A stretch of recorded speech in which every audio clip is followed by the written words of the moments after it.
Hello and welcome to our weekly update and feeding of our to harvest or not to harvest bins. As I opened up the lids, I'm looking and seeing that the newspaper on top actually is looking about the same in both bins, slightly dark, slightly moist. So I think moisture level in the bin is pretty much equaled itself out. Make sure I'm not getting any worms here. And let's just go ahead and do this.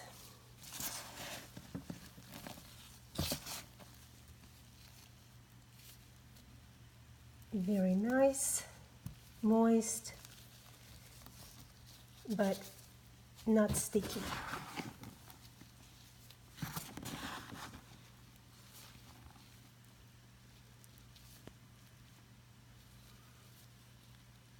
Seeing babies. So obviously there are cocoons here, but I don't know what's wrong with my eyes. I used to spot them from a mile away. Now I can't seem to,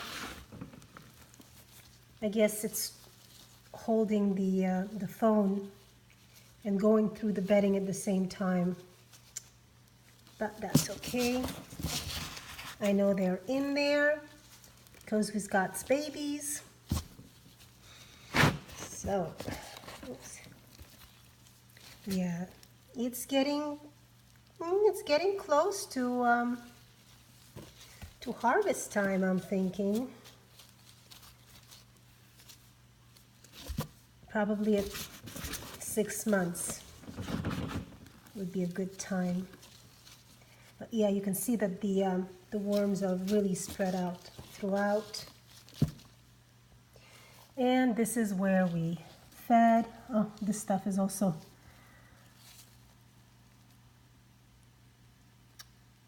getting composted.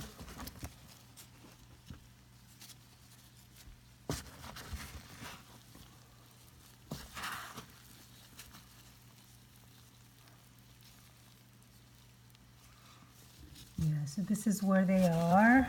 Well, the majority of them.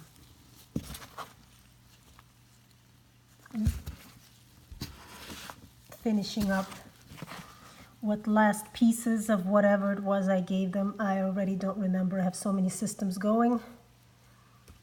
But very nice. Just look at it. Nothing but worms. And this, these bins, we did start with 50 worms in each bin. I counted them. And so obviously you can easily see there are a lot more than 50 worms. See, babies. So the cocoons are in there somewhere. Get off me. Oh my goodness. I want to make sure I'm not going to take any hitchhikers to the other bin. So, okay. Let me do the same thing here. I hope the lighting is good. My power cord will only reach so far, so this is the best we can do. Same thing here. You can see that the worms are actually everywhere. They're throughout the bedding. The bedding looks good. What's left of it? There's a lot of castings now. And I think this is the bin that I marked that I'm going to harvest. So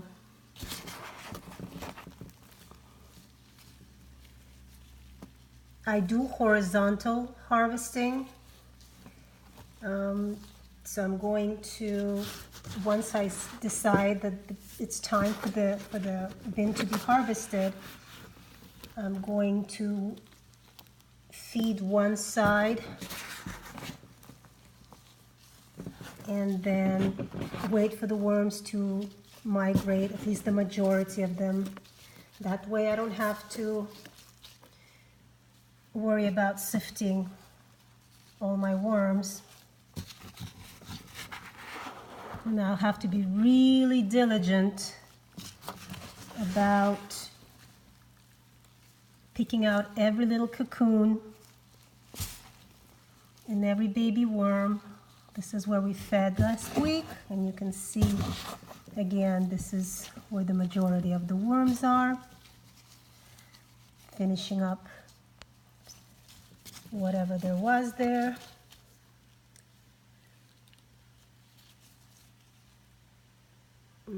Check the glove, always check the gloves.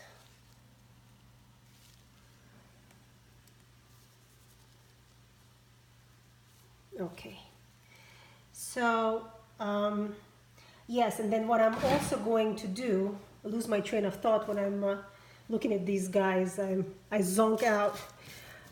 What I'm also going to do is I'm going to take the castings and I'm going to keep them in a bin,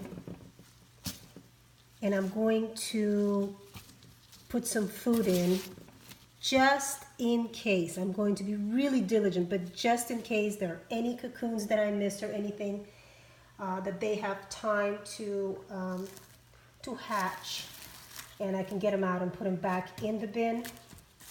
That way I'll have a correct count once we're all done with the experiment. So here they have a nice treat. They have rotten apple, rotten banana, and I cut some of the apples. I had 2 apples here, so I cut one of the apples, and then the other one, because I love me my worm balls, you know, I'm going to keep it whole. And then of course they have a rotten banana here, also whole.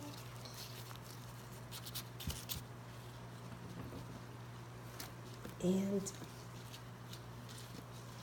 that is good to go. Oh, I already don't even have what to mark it with anymore. Disappeared on me, huh? I have to find, well, I'm going to mark it later. Once I finish the video, I'll mark the spot. Otherwise, I'm definitely going to forget. Same thing here.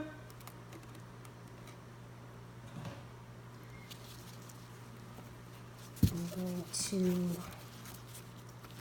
apple there, banana here, and cover it all up.